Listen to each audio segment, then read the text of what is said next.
weet dat de belichting niet goed is. Ik weet dat deze video waarschijnlijk niet veel views gaat bereiken. Maar dat doet er helemaal niet toe.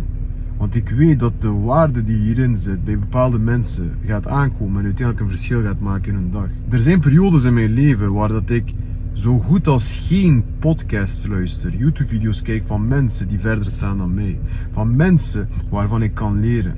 En je moet één ding beseffen, als jij continu blootgesteld wordt aan dezelfde mensen die op jouw niveau staan of zelfs niet op jouw niveau staan, dan is de groei die je kan afleggen beperkt. Wij als mensen leren van andere mensen die verder dan ons staan. Het kan heel simpel zijn. Als jij gewoon in de auto zit en je luistert naar een podcast, naar een YouTube video van iemand die uiteindelijk hetgeen bereikt heeft wat jij wilt bereiken, en je hoort hoe dat hij praat, je hoort die tips wat dat hij geeft, dan gaat dat een bepaalde neuronen triggeren in jouw brein. En het moet niet fancy zijn. Je moet gewoon op een juiste manier gestimuleerd worden.